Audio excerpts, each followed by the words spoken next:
Ashashuni press ক্লাবে ইফতার মাহফিল অনুষ্ঠিত হয়েছে। মঙ্গলবার আশাশুনি প্রেস ক্লাব হলরুমে এই ইফতার মাহফিলের আয়োজন করা হয়।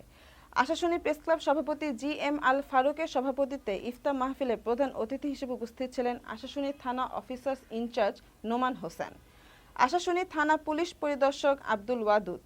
আমাদের আশাশুনি প্রতিনিধি মাহবুবুল হাসান জানান, আশাশুনি প্রেস ক্লাবের সাধারণ সম্পাদক এস.কে. হাসানের সঞ্চালনায় অনুষ্ঠানে বিশেষ অতিথি হিসেবে উপস্থিত ছিলেন উপজেলা বিএনপির সাবেক সভাপতি হেদায়েতুল ইসলাম, বাংলাদেশ জামায়াতে ইসলামী আশাশুনি শাখার আমির মাওলানা তারিকুজ্জামান তুষার, নায়েবে আমির মাওলানা নুরুল আফসার মুর্তজা, আশাশুনি সরকারি কলেজের প্রভাষক জকির হোসেন ভুট্টো, গোলাম কবির, আশাশুনি বালিকা বিদ্যালয়ের প্রধান শিক্ষক মোস্তাফিজুর রহমান, উপজেলা বিএনপির সাবেক যুগ্ম আহ্বায়ক খালিদুজ্জামান টিপু প্রমুখ।